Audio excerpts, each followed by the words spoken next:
자, 우리 같이 찬양하면서 주일 오후 예배 나아가겠습니다. 세상의 유혹 시험이 내게 몰려올 때에 나의 힘으론 그것들 모두 이길 수 없네. 거대한 폭풍 가운데 위축된 나의 영혼 어찌할 바를 몰라 헤매이고 있을 때 주를 찬양 손을 들고 찬양 전쟁은 나에게 속한 것 아니니 주를 찬양 손을 들고 찬양 전쟁은 하나님께 속한 것이니 거짓과 속임수로 가득 찬 세상에서 어디로 갈지 몰라 머뭇거리고 있네. 공중의 권세 잡은 자 지금도 우리들은 실패와 절망으로 넘어뜨리려 하네. 주를 찬양 손을 들고 찬양 전쟁은 나에게 속한 것 아니니 주를 찬양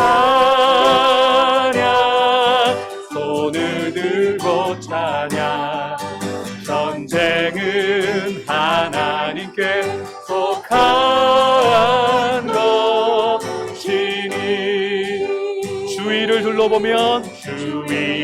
둘러보면 아무도 없는 듯 믿음의 눈 뜨면 보이는 분 계시네. 지금도 내 안에서 역사하고 계시는 사망과 어둠의 권세 물리치신 예수님 주를 찬양 손을 들고 찬양 전쟁은 나에게 속한 것 아니니 주를 찬양 손을 들고 찬양 전쟁은 하나님께 속한 것 주를 찬양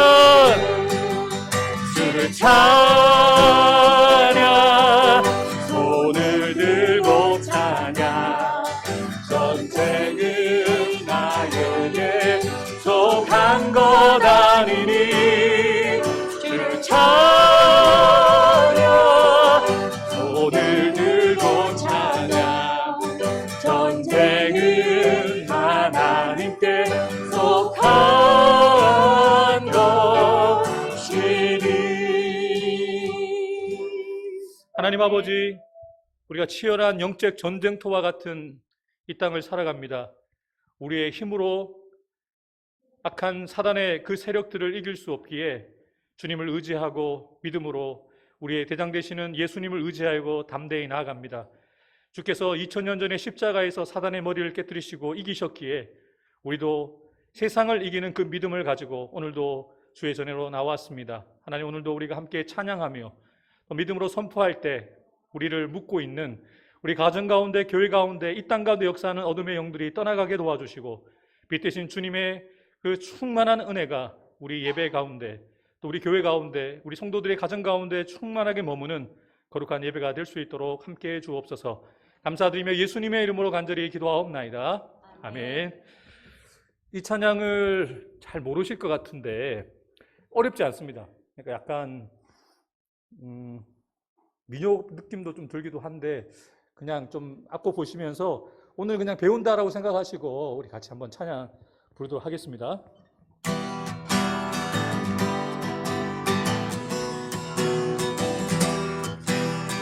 주 예수 이름 소리 높여 찬송 드리니 그 거룩하고 크신 영광 널리 퍼지네. 큰 죄에 빠져 종된 백성 놓아주시고 그 영광 나라 백성 되게 하여 주소서. 나의 영혼 싸울 때 주 나의 대장 되시사 나를 인도하소. 내 영의 원수 이길 힘을 누가 주시랴. 그 악한 마귀 정복하니 구주 예수 내 사망 고통 면해주사 새 사람 되고 새 힘을 주사 승리 생활 하게 하소. 나의 영혼 싸울 때 주 나의 대장 되시사 나를 인도. 다시 한번 하겠습니다. 주 예수 이름 소리 높여 찬송 드리니 그 거룩하고 크신 영광 널리 퍼지네. 큰 죄에 빠져 종된 백성 놓아주시고 그 영광 나라 백성 되게 하여 주소서. 나의 영혼 싸울 때 주 나의 대장 되시사 나를 인도하소서. 내 영의 원수 이길 힘을 누가 주시랴. 그 악한 마귀 정복하니 구주 예수라. 내 사망 고통 면해주사 새 사람 되고 새 힘을 주사 정하게 하소서. 나의 영혼 싸울 때 주 나의 대장 되시사 나를 인도하소서. 나의 영혼 싸울 때 주 나의 대장 되시사 나를 인도하소서. 우리 다시 한번 박수 치면서 마귀들과 싸울지라 생각하겠습니다.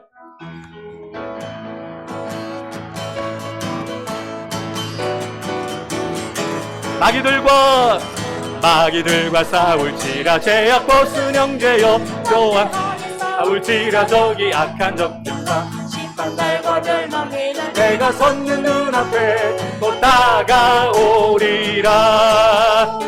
영광 할렐루야. 영광 할렐루야. 또 승리하리라. 마귀들과 싸울지라 죄악 벗은 형제여 고함치는 무리를 흉한 적군한다. 무섭고도 모두 떨쳐버리고 주 예수 붙들라매. 영광 할렐루야. 영광 할렐루야. 또 승리하리. 마귀들과 싸울지라 죄악 벗은 형제여 구주 예수 무리수도 발을 벌리고 너를 도와주시며 서서 기다리시니 어서 나오. 영광 할렐루야. 영광 할렐루야. 영광 할렐루야. 또 승리. 다시 한번 영광 할렐루야. 영광 할렐루야. 또 승리하리라.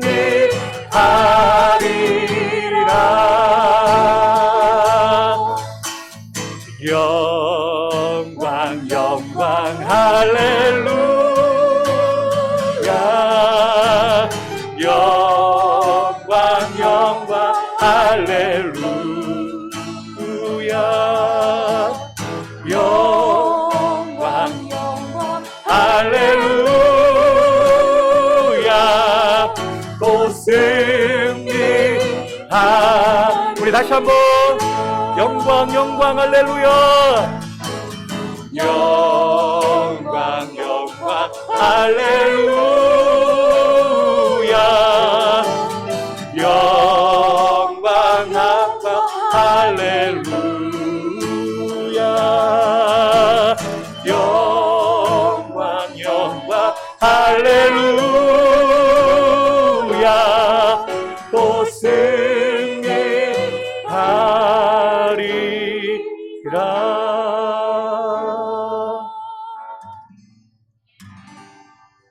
예수의 이름으로 나는 일어서리라 주가 주신 능력으로 나는 일어서리라 원수가 날 향해 와도 쓰러지지 않으리 주가 주신 능력으로 주가 주신 능력으로 주가 주신 능력으로 우리 다시 한번 하겠습니다. 예수의 이름으로 나는 일어서겠습니다.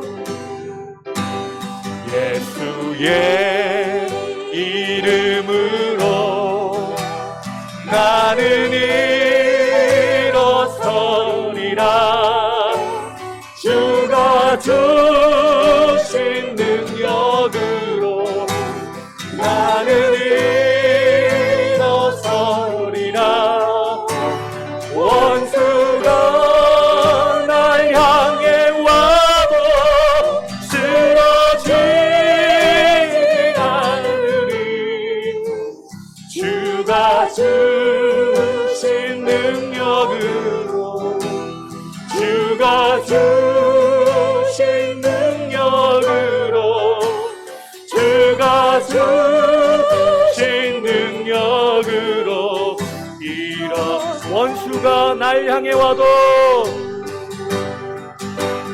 원수가 날 향해 와도 쓰러지지 않으리 주가 주신 능력으로 주가 주신 능력으로 주가 주신 능력으로 우리 다시 한번 두 손을 들고 고백하십시다.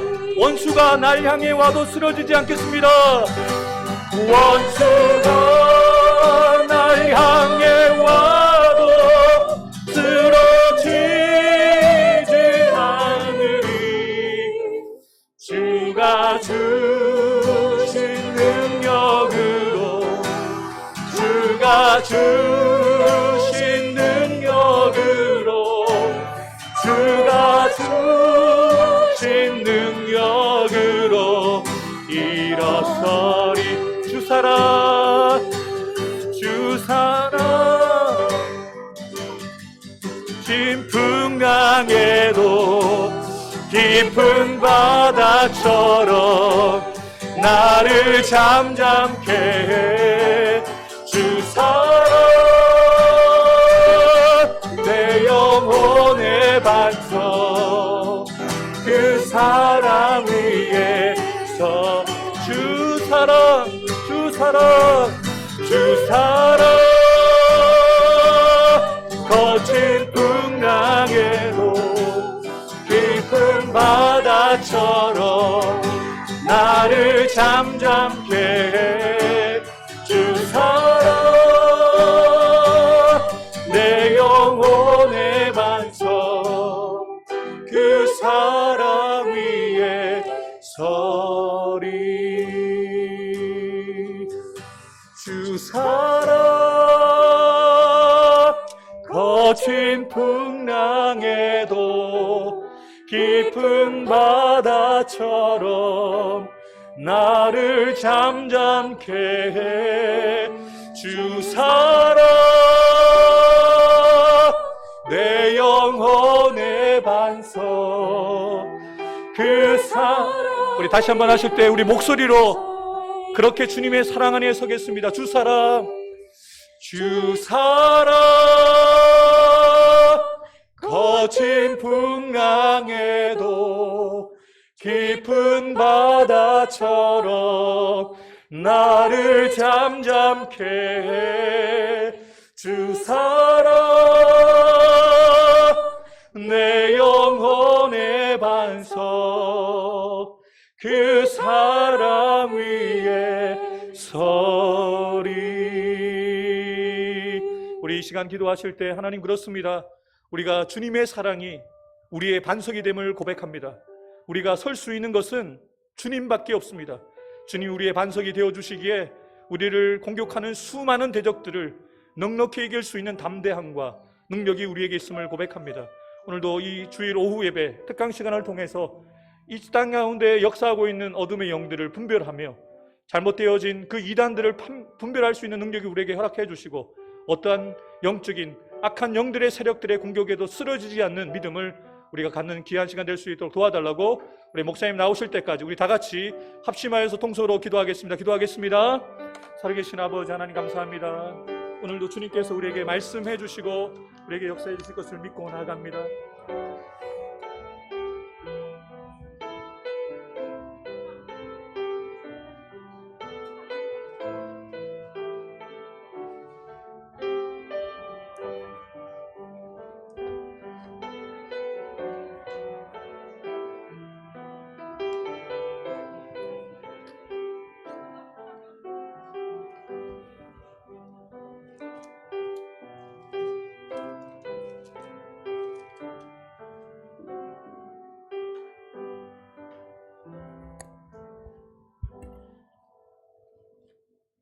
하나님 은혜를 감사드립니다. 오늘 오후 찬양 예배로 특강으로 이렇게 모이게 하시고 하나님을 마음껏 찬양하고 하나님의 귀한 말씀을 듣고 한 마음으로 기도하게 하여 주시니 감사를 드립니다.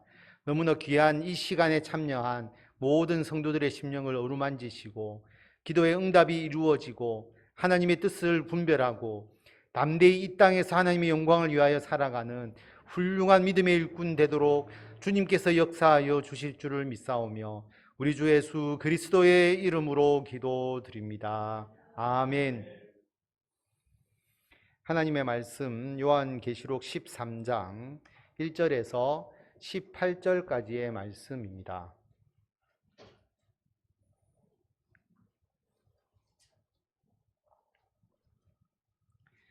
한 절씩 교독하고 마지막 절을 다 같이 읽도록 하겠습니다. 내가 보니 바다에서 한 짐승이 나오는데 뿔이 10이요 머리가 7이라. 그 뿔에는 10 왕관이 있고 그 머리들에는 신성모독하는 이름들이 있더라. 내가 본 짐승은 표범과 비슷하고 그 발은 곰의 발 같고 그 입은 사자의 입 같은데 용이 자기의 능력과 보좌와 큰 권세를 그에게 주었더라. 그의 머리 하나가 상하여 죽게 된 것 같더니 그 죽게 되었던 상처가 나음에 온 땅이 놀랍게 여겨 짐승을 따르고 용이 짐승에게 권세를 주므로 용에게 경배하며 짐승에게 경배하여 이르되 누가 이 짐승과 같으냐 누가 능히 이와 더불어 싸우리요 하더라. 또 짐승이 과장되고 신성모독을 말하는 입을 받고 또 42달 동안 일할 권세를 받으니라.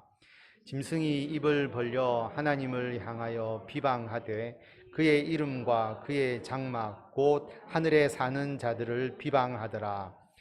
또 권세를 받아 성도들과 싸워 이기게 되고 각 족속과 백성과 방언과 나라를 다스리는 권세를 받으니 죽임을 당한 어린 양의 생명책에 창세 이후로 이름이 기록되지 못하고 이 땅에 사는 자들은 다 그 짐승에게 경배하리라. 누구든지 귀가 있거든 들을지어다. 사로잡힐 자는 사로잡혀 갈 것이요 칼에 죽을 자는 마땅히 칼에 죽을 것이니 성도들의 인내와 믿음이 여기 있느니라. 내가 봄에 또 다른 짐승이 땅에서 올라오니 어린 양같이 두 뿔이 있고 용처럼 말을 하더라. 그가 먼저 나온 짐승의 모든 권세를 그 앞에서 행하고 땅과 땅에 사는 자들을 처음 짐승에게 경배하게 하니 곧 죽게 되었던 상처가 나은 자니라. 큰 이적을 행하되 심지어 사람들 앞에서 불이 하늘로부터 땅에 내려오게 하고 짐승 앞에서 받은 바 이적을 행함으로 땅에 거하는 자들을 미혹하며 땅에 거하는 자들에게 이르기를 칼에 상하였다가 살아난 짐승을 위하여 우상을 만들라 하더라. 그가 권세를 받아 그 짐승의 우상에게 생기를 주어 그 짐승의 우상으로 말하게 하고 또 짐승의 우상에게 경배하지 아니하는 자는 몇이든지 다 죽이게 하더라. 그가 모든 자, 곧 작은 자나 큰 자나 부자나 가난한 자나 자유인이나 종들에게 그 오른손에나 이마에 표를 받게 하고 누구든지 이 표를 가진 자 외에는 매매를 못하게 하니 이 표는 곧 짐승의 이름이나 그 짐승의 수라. 지혜가 여기 있으니 총명한 자는 그 짐승의 수를 세어보라. 그것은 사람의 수니 그의 수는 666이니라. 아멘. 짐승의 표 666을 올바로 이해하자라는 주제로 특강 두 번째 시간을 가지도록 하겠습니다. 지난 첫 번째 특강에는 짐승의 표 666, 여러 가지로 666에 대해서 이야기를 하죠. 예전에는 바코드다, 예전에는 또 베리칩이다, 또는 요즘에는 코로나 백신이다, 각종 여러 가지 이야기가 나오지만 지난주 특강을 통해서 이 666이라고 하는 짐승의 표를 우리들의 몸에 새기거나 우리들의 몸에 무엇이 삽입되는 그런 개념이 아니다라는 것을 제가 지난주 특강을 통해서 말씀을 드렸습니다. 그래서 그 의미를 이해하는 것이 굉장히 중요하고요. 오늘 이 말씀에서는 우리가 요한계시록 13장을 전체적으로 이해하면서 요한복음 13장의 핵심 주제가 666인지 도대체 하나님께서 우리들에게 무엇을 전달하려고 하는 것인지 요한계시록 13장 전체를 이해하는 것이 오늘 두 번째 특강의 목적이라고 할 수가 있습니다. 그래서 오늘 계시록 13장 1절부터 제가 여러분들과 함께 같이 나누면서 여러분들이 쉽게 이 내용을 이해할 수 있도록 도움을 드리려고 합니다. 1절에 보면 내가 보니 바다에서 한 짐승이 나오는데 뿔이 10이요 머리가 7이라. 그 뿔에는 10 왕관이 있고 그 머리들에는 신성모독하는 이름들이 있더라. 요한계시록은 마치 영화를 보는 것처럼 여러분 상상을 하면서 이것을 그림으로 머릿속에 그려내는 것이 필요합니다. 왜냐하면 계시록은 환상을 본 거잖아요. 그렇기 때문에 그 본 환상을 글로 기록했기 때문에 우리들도 어떤 그림을 그리면서 이 장면을 생각하는 게 필요한데 바다에서 한 짐승이 나옵니다. 그런데 그 짐승에 뿔이 10개가 있고 머리가 7이다 라고 하는 것이죠. 그런데 신성모독하는 이름들이 머리에 있었다라고 말합니다. 신성모독하니까 좋은 것은 아님을 알 수가 있습니다. 그런데 2절에 보면 내가 본 짐승은 표범과 비슷하고 그 발은 곰의 발 같고 그 입은 사자의 입 같은데 용이 자기의 능력과 보좌와 큰 권세를 그에게 주었다라고 말합니다. 짐승을 표현하는데 표범과 곰과 사자와도 같더라라고 그렇게 말하죠. 그리고 이 짐승이 아까 신성모독하는 그런 말을 했는데 이 짐승에게 누가 권세를 주었느냐 하면 용이 자기의 능력과 보좌와 권세를 그 짐승에게 주었다라고 말합니다. 12장에 보면 이 용이 나오는데 붉은 큰 용이라고 나오는데 예수 그리스도를 핍박하는 사탄이라고 명백하게 12장을 보면 알 수가 있어요. 그렇기 때문에 사탄이 능력과 보좌와 권세를 준 그 짐승, 그 짐승은 7머리 10뿔을 가지고 있다라고 하는 것이고요. 그리고 신성모독하는 말을 하고 하나님을 대적하는 모습을 가지고 있다는 것을 1절과 2절에서 알 수가 있습니다. 그러면 이 짐승만 있느냐? 또 다른 짐승이 뒤에 보면 나옵니다. 땅에서 나오는 짐승이 있는데, 자, 먼저 바다에서 나오는 짐승을 이해하는 게 굉장히 중요하죠. 이것만 이해하면 사실 13장 전체는 다 여러분들이 이해할 수가 있습니다. 자, 그런데 이 짐승이 요한계시록에 처음 나오느냐? 성경은 항상 그렇지 않습니다. 우리가 요한계시록에 나오는 모든 상징은 구약 성경에서 다 기반을 하고 있기 때문에 구약 성경의 상징을 요한계시록을 통해서 다시 보여주심으로써 예수 그리스도를 믿는 성도들, 특히 유대인들이라면, 구약을 아는 유대인들이라면 요한계시록을 이해할 수 있도록 그렇게 환상을 주시는 거죠. 환상을 주셨는데 아무도 깨닫지 못한다면 그 환상은 의미가 없잖아요. 그러니까 요한계시록은 구약 성경을 아는 사람들은 이해할 수 있는 내용을 하나님께서 주신 겁니다. 어디에 이 짐승이 나오느냐 하면 다니엘 7장을 보면 3절에 보면 큰 짐승 넷이 바다에서 나왔는데 그 모양이 각각 다르더라. 큰 짐승 4마리가 바다에서 나옵니다. 똑같이 바다에서 나오죠. 내용이 길기 때문에 제가 좀 중략을 해드렸는데, 첫째는 사자와 같은데 독수리의 날개가 있더니 사자와 같고, 또 다른 짐승 둘째는 곰과 같고, 그리고 그 후에 내가 또 본즉 다른 짐승 곧 표범과 같은 것이 있는데, 그 표범과 같은 그 짐승에는 머리가 넷이 있었고 권세를 받았다라고 그렇게 말합니다. 그리고 7절에 보면 또 놀라운 넷째 짐승, 이 넷째 짐승은 어떤 동물의 모양을 이야기하지 않고 있는데 굉장히 무섭고 놀라고 강한 힘을 가지고 있는 이 넷째 짐승은 10뿔을 가지고 있더라라고 그렇게 성경에 기록되어 있습니다. 다니엘의 환상이죠. 그런데 다니엘의 환상은 이미 성취되고 이루어진 것이지 않습니까? 그 이루어진 것을 바탕으로 해서 보면 요한계시록의 짐승에 대한 이해를 할 수 있게 되거든요. 그래서 다니엘 7장을 정리해 보면 바다에서 나오는 짐승이 있습니다. 그런데 그 짐승의 머리를 다 합해서 세어보면 머리가 7머리가 되고요. 뿔은 10뿔이 됩니다. 그 다음에 그 짐승은 사자와 같고 곰 같고 표범 같고, 표범이 머리가 넷이죠. 그 다음에 네 번째 짐승은 뿔이 10개라고 이야기를 했습니다. 그래서 머리를 다 합하면 사자, 곰, 표범의 머리 넷, 그 다음에 넷째 짐승 머리 7머리, 뿔은 넷째 짐승에서 10뿔이 나오니까 다니엘서에서는 4마리의 짐승으로 표현이 되었지만 요한계시록에서는 이 짐승이 다 합해져서 그냥 7머리 10뿔 가진 짐승이 되는 것이죠. 상징은 똑같습니다. 사자, 곰, 표범과 같다라는 똑같은 상징을 가지고 있는 것이죠.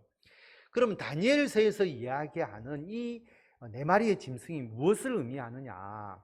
사자는 바벨론을 의미하고요.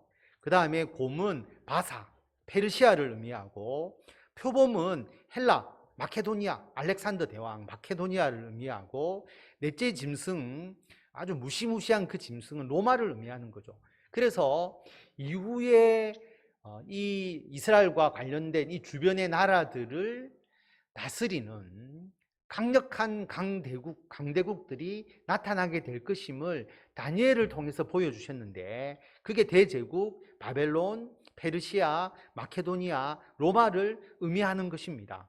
그래서 7머리 10뿔이라고 하는 이 짐승이 의미하는 바가 뭐냐 하면 이 짐승은 나라를 의미한다라고 하는 거죠.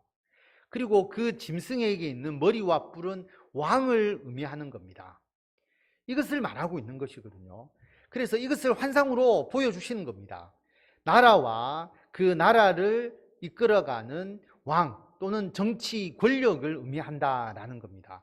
다니엘서에서 이미 이것이 확정되어 있기 때문에 일곱 머리 열 뿔을 다른 걸로 비유하는 것이 아니라 나라와 정치 권력으로 보시면 됩니다. 자, 이것을 이해하고 여러분 다시 요한계시록 13장 1절부터 보시면요, 이제 쉽게 이해가 됩니다. 내가 보니 바다에서 한 짐승이 나오는데 다니엘과 똑같습니다. 뿔이 열이고 머리가 일곱이다. 그 뿔에는 열 왕관이 있고 그 머리들에는 신성모독하는 이름들이 있더라. 내가 본 짐승은 표범과 비슷하고 그 발은 곰의 발 같고 그 입은 사자의 입 같은데, 표범과 곰과 사자 똑같은 다니엘서에 나오는 환상과 같습니다. 그런데 이 짐승에게 누가 권세를 주었느냐 하면 용이, 사탄이 자기의 능력과 보좌와 큰 권세를 주었다라고 하는 겁니다. 그런데 그의 머리 하나가 상하여 죽게 된 것 같더니, 머리는 아까 왕, 정치 권력을 의미하잖아요. 그런데 그 죽게 되었던 그 머리 하나가 상처가 나음에 온 땅이 놀랍게 여겨서 짐승을 따랐다라고 하는 것은 어떤 왕이 실각하거나 왕이 힘을 잃은 것처럼 생각을 했는데 그 왕이 다시 실권을 잡으면서 왕으로 복권하면서 다스리면서 그 왕에 대한 지배력을 더 강화하는 내용으로 우리가 충분히 그것을 볼 수 있고 의미하는 것입니다.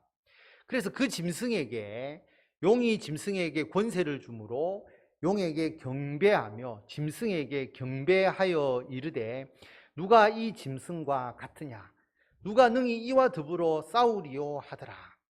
사탄이 그 나라와 그 왕 정치 권력에게 권세를 주니까 사람들이 사탄에게 경배하고 그 나라의 정치 권력에게 경배하는 거죠. 그러면서 누가 이 짐승과 같으냐, 누가 이 나라, 누가 이 왕과 싸워서 이길 수 있겠느냐, 초강대국이라고 하는 것이죠. 그 누구도 막을 수 없는 초강대국과 같은 나라라고 하는 것을 의미하고 있습니다. 사도 요한의 때에는 누구겠습니까? 당연히 그 당시 그 세계를 지배했던 로마를 의미하는 것이죠. 5절에 보면 또 짐승이 과장되고 신성모독을 말하는 입을 받고 또 42달 동안 일할 권세를 받으니라. 그 짐승이 신성모독을 행하고 있고 하나님을 대적하는 거죠. 그리고 42달 동안 일할 권세를 받는다. 42달이 의미하는 것은 제한된 권력, 제한된 시간, 제한된 권력이 영원하지 않다는 거죠. 고작 42달 동안 일할 권세를 가진다라는 것을 말하고 있는 겁니다. 그래서 요한계시록에 나오는 숫자의 개념에 대해서는 제가 다음 특강 때 마지막으로 세 번째 특강에서 이야기를 할 겁니다. 42달을 정말 42달로 생각하시면 안 되고, 이 42달이라고 생각하는 것은 제한된 권력이다라고 하는 것을 말하고 있다라고 하는 겁니다. 길지 않다는 것이죠. 그리고 6절에 보면 짐승이 입을 벌려 하나님을 향하여 비방하되 그의 이름과 그의 장막 곧 하늘에 사는 자들을 비방하더라. 그 짐승이, 하나님을 대적하는 나라, 정치 권력이 하나님을 비방할 뿐만 아니라 하나님의 이름, 그리고 그의 장막, 하늘에 사는 자들, 예수 그리스도를 믿는 자들을 핍박하고 비방하고 압제하고 착취하는 그런 일을 하고 있다라고 하는 겁니다. 그런 나라들을 이제 의미하는 것이죠.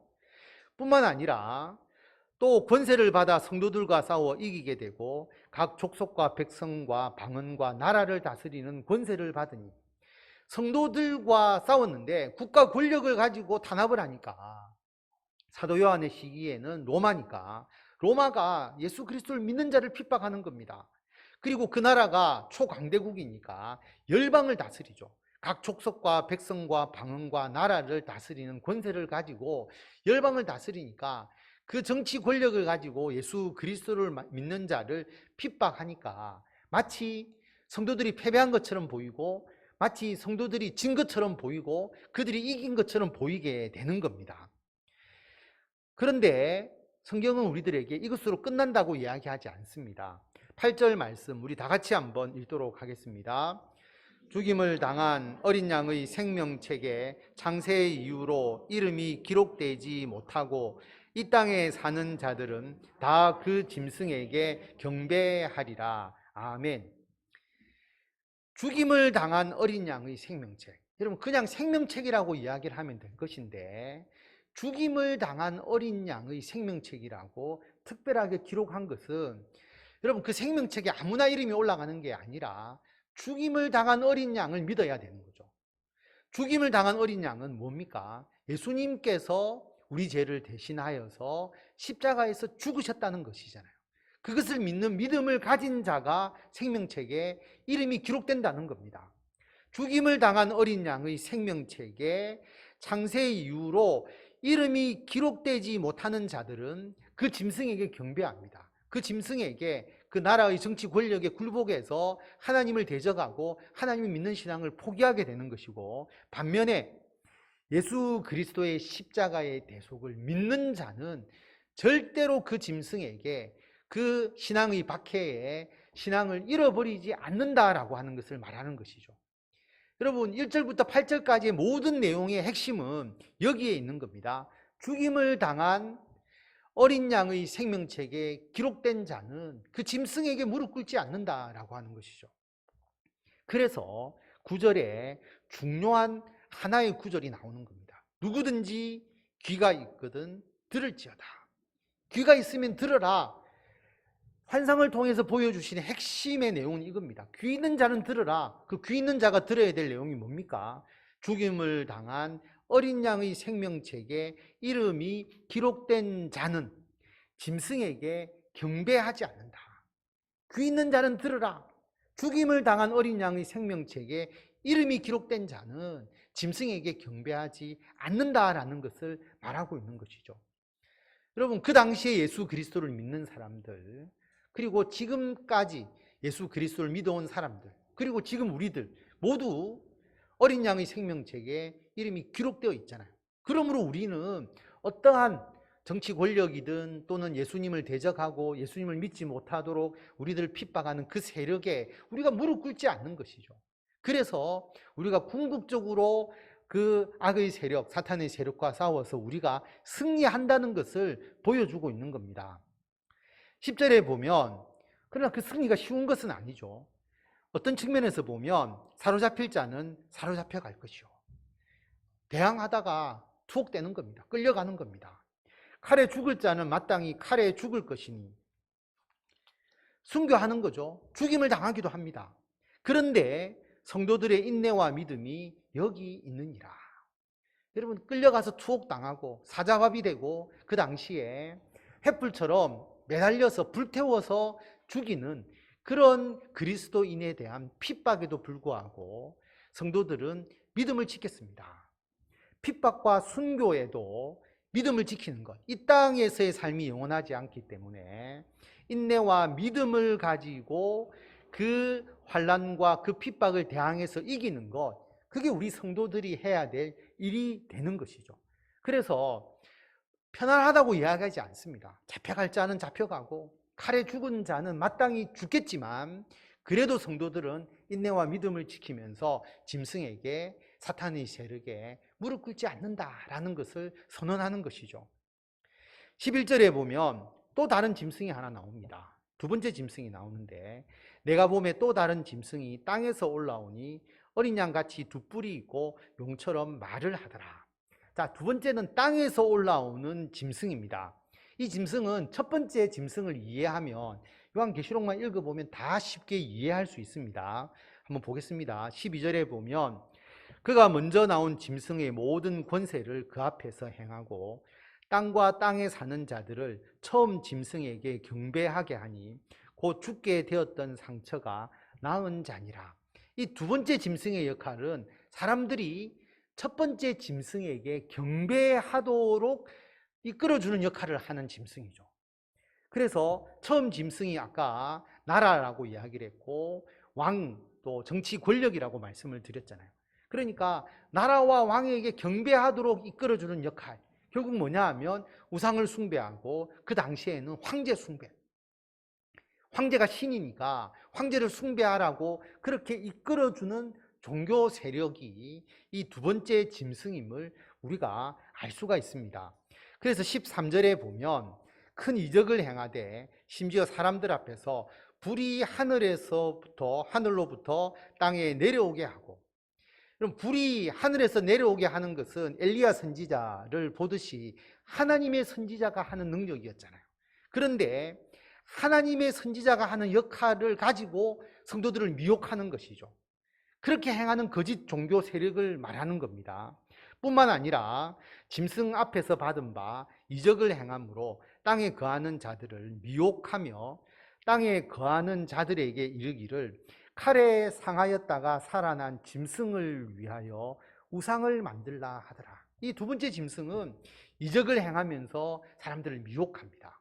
그러면서 궁극적으로 죽었다가 살아난 짐승, 아까 머리 하나가 죽었다가 살아났다 그랬는데 왕이 실권했다가 다시 복권하고, 그리고 왕이 죽었지만 그 왕은 죽은 게 아니라 영원하다라고 그렇게 이야기를 하면서 그 왕을 위하여 우상을 만들고 그 황제를 신으로 숭배하도록 만드는 역할을 하는 것이 이 두 번째 짐승의 역할이라고 하는 것이죠. 그래서 15절에 보면 그가 권세를 받아 그 짐승의 우상에게 생기를 주어 그 짐승의 우상으로 말하게 하고, 또 짐승의 우상에게 경배하지 아니하는 자는 몇이든지 다 죽이게 하더라. 그 첫 번째 짐승을 우상화해서, 우상이라는 걸 말 못하잖아요. 우상은 그냥 돌에 불과한 것이고 막대기에 불과한 것인데, 여러분, 우상을 숭배하도록 하는 종교 세력은 뭡니까? 그 우상이 마치 말하는 것처럼 이야기하고 그 우상이 살아있는 것처럼 이야기하고. 그래서 지금 미신을 믿는 사람도 마찬가지잖아요. 돌덩어리지만 그 돌덩어리가 사람들에게 복을 주고 화를 주기도 한다. 돌덩어리가 이렇게 이야기하더라. 그렇게 말하면서 사람들을 미혹하는 것처럼 이 두 번째 종교 세력은, 두 번째 짐승, 이 종교 세력은 첫 번째 짐승, 그 정치 권력과 왕의 우상에게 경배하도록 만들고 그렇게 하지 않는 자들을 죽이는, 그래서 성도들의 순교가 일어나는 그런 상황을 여기서 이야기를 하고 있습니다. 그래서 16절에 보면 그가 모든 자, 곧 작은 자나 큰 자나 부자나 가난한 자나 자유인이나 종들에게 그 오른손이나 이마에 표를 받게 하고, 그는 아까 두 번째 짐승, 황제 숭배를 조장하는 종교 세력을 말하죠. 그가 모든 사람들에게 오른손이나 이마에 표를 받게 한다. 표라고 하는 것이 몸에 뭔가 새기거나 직접 몸에 뭐 넣는 것이 아니라고 제가 말씀을 드렸잖아요. 표라고 하는 것은 소유권을 의미한다라고 말씀을 드렸습니다. 그래서 누구든지 이 표를 가진 자 외에는 매매를 못하게 하니 이 표는 곧 짐승의 이름이나 그 짐승의 수라. 이 표, 황제 숭배에 동참하지 않는 자는 매매하지 못하게 하는. 다시 말하면 그 당시에 내가 황제 숭배를 하지 않으면, 그 정치 권력에 굴복하지 않으면 경제 생활을 못하게 하는 거죠. 장사도 못하게 하고, 그렇게 함으로써 그들의 경제적 상황을 얽어매니까 많은 사람들이 거기에 굴복하면서 황제 숭배를 할 수밖에 없게 되는 것이고요. 그 다음에 일제 식민지 하에서는 천황을 숭배하고 신사참배를 하지 않으면 불이익을 주고 고통을 주니까 거기에 어쩔 수 없이 신사참배에 할 수밖에 없는 그런 상황으로 몰아가는. 그러니까 사도 요한의 때는 로마 황제에 대한 숭배지만 그 이후의 역사에서 보면 그것과 같이 정치 권력이 어떤 신격화를 통해서 예수 그리스도를 믿는 자들을 핍박하고 압제하는 그 모든 세력들을 우리가 첫 번째 짐승과 두 번째 짐승으로 볼 수가 있는 것입니다.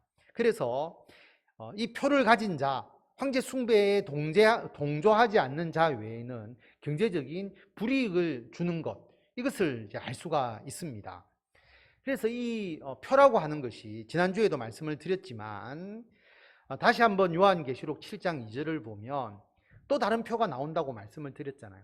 다른 천사가 살아계신 하나님의 인을 가지고, 하나님의 도장을 가지고 해 돋는 데로부터 올라와서 바다와 바다를 땅과 바다를 해롭게 할 권세를 받은 네 천사를 향하여 외치죠. 뭐라고 외치느냐 하면 우리가 하나님의 종들의 이마에 인을 치기까지, 도장을 찍기까지 이마에 도장을 찍습니다. 제일 잘 보이는 소유권을 의미하는 거죠. 이 사람은 하나님의 종이다, 이 사람은 하나님의 소유된 백성이다 라고 이마에 인을 치기까지 절대로 해하지 마라 라고 말하죠. 그 인침을 받은 자가 14만 4천이다 라고 말씀을 드렸습니다. 숫자적 의미에 대해서는 제가 다음번에 마지막으로 말씀을 드릴 것이고요. 그래서 하나님의 종들의 이마에 인을 쳤다, 표시를 했다는 것은 하나님의 소유된 백성이고, 짐승의 표를 받았다는 것은 짐승에게 굴복하고 짐승의 사탄의 소유가 되었다는 그런 의미입니다. 그래서 요한계시록 7장과 13장의 의미를 보면 하나님의 백성은 하나님의 표를 받죠. 하나님의 인침을 받습니다. 사탄의 권세를 받은 정치 권력, 황제와 그 황제 숭배를 조장하는 종교 세력에 굴복하는 사람은 짐승의 표를 받는 것이죠. 어린 양의 생명책에 기록된 자는 절대로 짐승의 표를 받지 않는다. 그 사탄의 권세에 굴복하지 않는다라고 하는 것을 말하고 있습니다. 그래서 18절을 보면 지혜가 여기 있으니 총명한 자는 그 짐승의 수를 세어보라 라고 말합니다. 그럼 짐승의 수를 뭐 풀거나 복잡하게 해석하라라고 말하지 않고요. 그 짐승의 수를 세어봐라.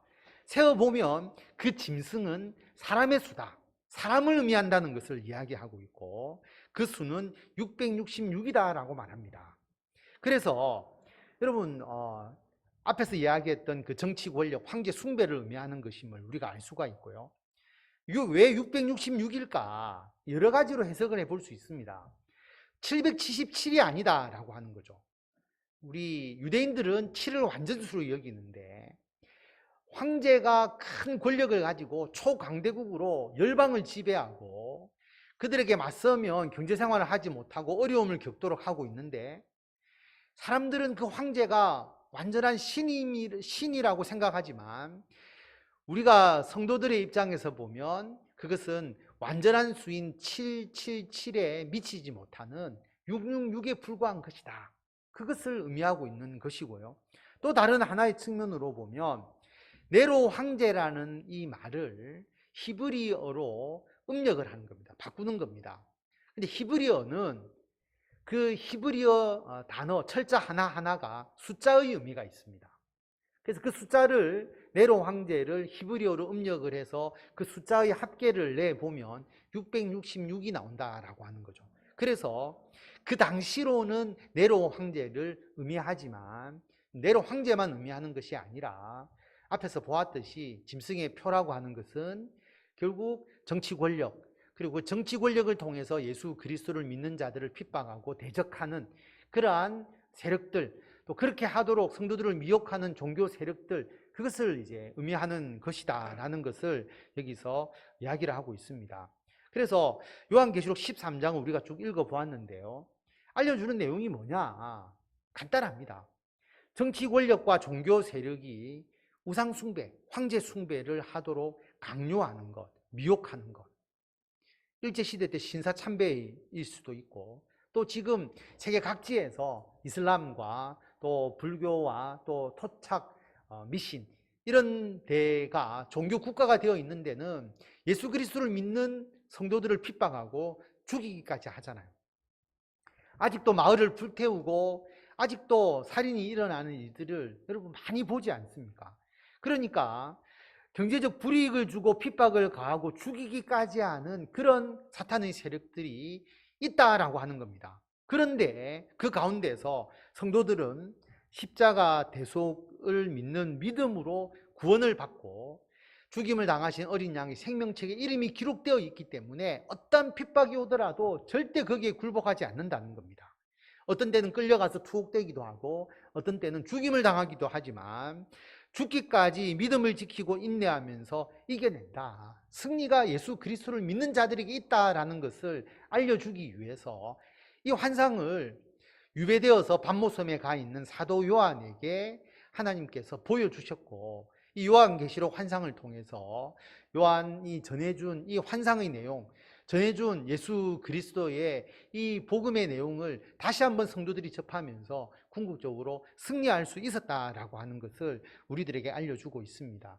그래서 요한계시록 13장에 나오는 666이라는 것이 여러분 뭐 인체에 뭔가를 삽입하거나 뭐 다른 표식을 하는 것이 아니라 우리들의 신앙의 가장 핵심적인 이 부분을 근본적으로 우리들에게 알려주는 내용이다라고 하는 것을 기억하시고 이 믿음으로 담대하게 승리하시고, 우리는 죽임을 당하신 어린 양의 생명책에 이름이 다 기록되어 있기 때문에 여러분 두려움 없이 담대하게 인내하며 믿음을 지키시고 승리하시는, 또 주의 사명 잘 감당하시는 성도 여러분이 다 되시기를 바랍니다. 우리 찬양 한 곡 하고 기도하도록 하겠습니다. 나의 등 뒤에서 다 같이 찬송 드리겠습니다.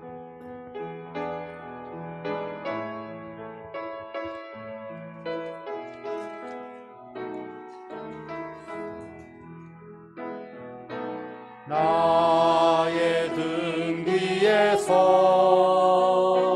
나를 도우시는 주, 나의 인생 길에서 지치고 고나여 매일처럼 주저앉고 싶을 때 나를 밀어주시네. 일어나 걸어라, 일어나 걸어라, 내가 새 힘을 주리니. 일어나 너 걸어라, 일어나 너 걸어라, 내 너를 도우리. 나의 등 뒤에서 나를 도우시는 주, 평안히 길을 갈 때 보이지 않아도 지치고 고나여 넘어질 때면 다가와 손 내미시네. 일어나 걸어라, 내가 새 힘을 주리니. 일어나 걸어라, 내가 새 힘을 주리니. 일어나 너 걸어라, 내 너를 도우리. 나의 등 뒤에서 나를 도우시는 주, 나의 등 뒤에서 나를 도우시는 주, 때때로 뒤돌아보면 여전히 계신 주, 잔잔한 미소로 바라보시며 나를 재촉하시네. 일어나 걸어라, 내가 새 힘을 주리니. 일어나 너 걸어라, 내 너를 도우리.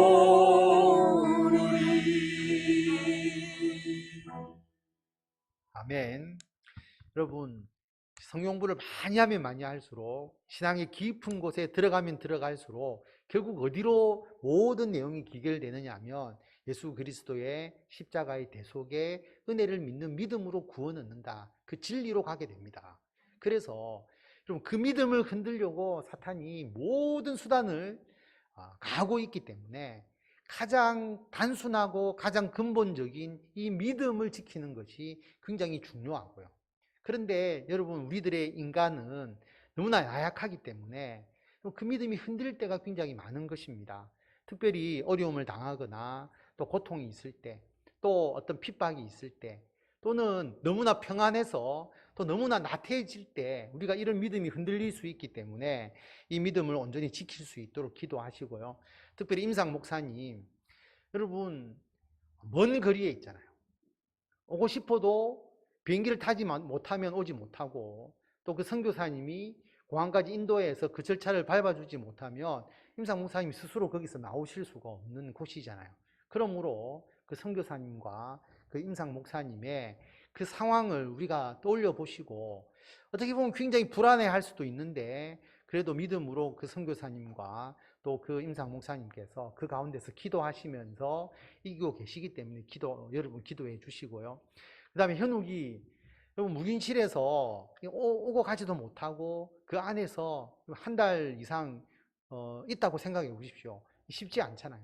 그러니까 현욱이도 힘들어하고 또 이현주 성도님도 굉장히 힘들어할 수 있습니다. 외로워할 수 있고, 여러분 기도해 주시고 문자로 격려해 주시고, 현욱이가 엄마 안 낫고 내가 아프고 낫지 않는 거 보니까 예수님이 안 계신 것 같아, 그렇게 이야기를 하더랍니다.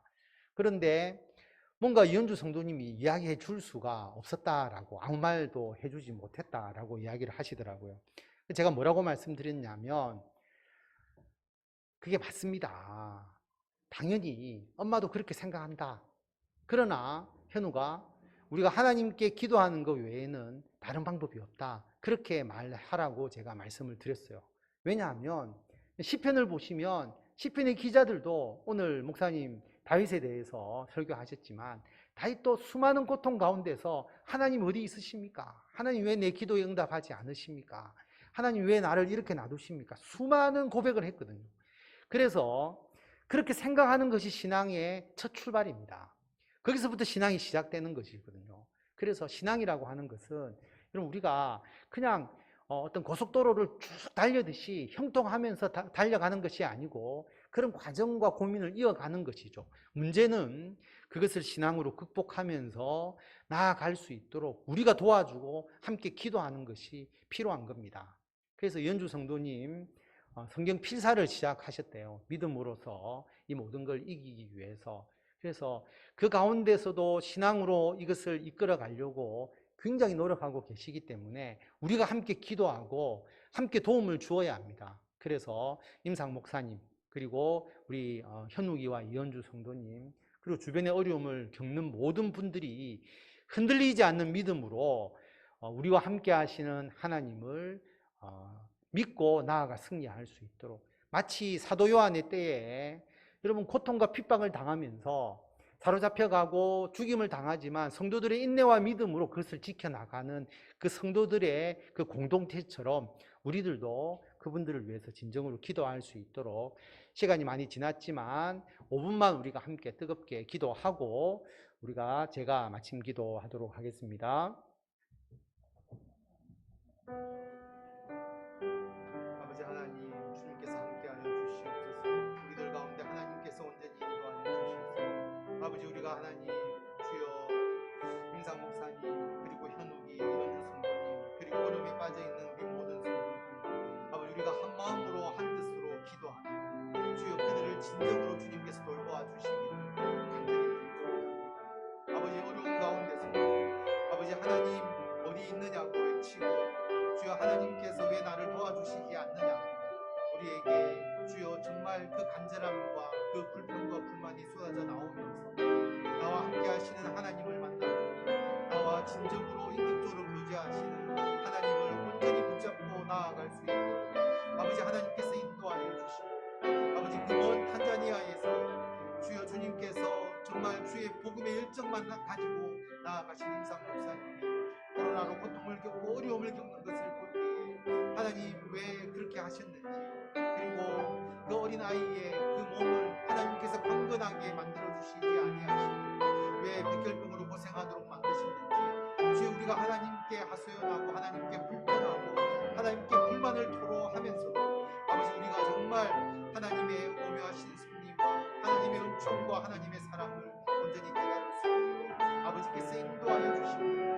어떠한 상황 가운데서도 성도들이 인내와 믿음을 가지고 주님을 온전히 의지하고 주님의 영광을 위하여 온전히 살아갈 수 있도록 주여 주님께서 임상 목사님을 붙잡아 주시고 선교사님과 그 사모님을 붙잡아 주시고 아버지 그리고 현욱이와 이현주 성도님을 붙잡아 주셔서 그 모든 어려움을 이겨내고 하나님 놀라운 치유와 회복의 역사들이 온전히 일어날 수 있도록 아버지 인도하여 주시옵소서. 임상 목사님을 치유하여 주시고 아버지 다시 귀국 비행기를 탈 수 있도록 하나님께서 온전히 인도하여 주시고 코로나를 이기고 음성을 받아낼 수 있도록 인도하여 주시며 주여 현욱이 주여 보증과 다시 수치가 올라오게 하여 주시고 골수가 제 기능을 찾게 하여 주셔서 아버지 놀라운 주님의 능력으로 주여 그의 몸이 회복되는 역사가 온전히 일어날 수 있도록 인도하여 주시옵소서.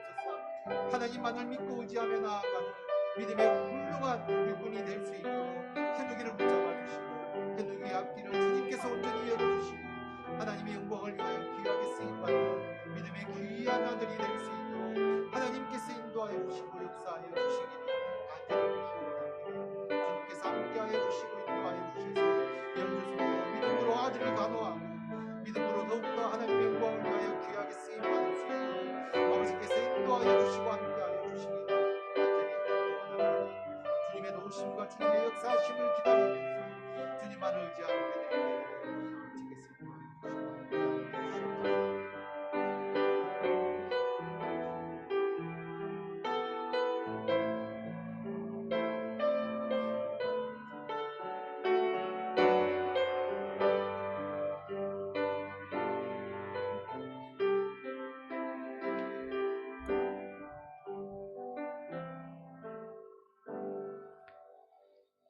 하나님, 열심을 다하여 예수님을 믿고 예수님을 위해서 살았는데 황제 숭배로 인하여서 수많은 성도들이 사형장의 이슬로 사라지고 사자의 밥이 되고 불태워지는 그 가운데서 모두가 낙심하고 있을 때 사도 요한을 통하여서 하나님께서 환상을 보여주시고 어떠한 초강대국과 같은 그 짐승의 세력도 하나님 안에서 결코 아무것도 아님을 깨닫게 하시고 그 핍박과 고난 가운데서 예수 그리스도를 믿는 성도들, 죽임을 당한 어린 양의 생명책에 이름이 기록된 자들은 거기에 굴복하지 않고 믿음을 지키며 승리할 수 있다는 것을 보여주신 것처럼 아버지 코로나 환경 가운데서 또 여러 가지 질병과 고통 가운데서 또 경제적으로 여러 가지 힘들고 어려운 이 상황 가운데서도 우리들의 믿음을 흔들 많은 요소들이 우리들을 엄습하고 큰 파도처럼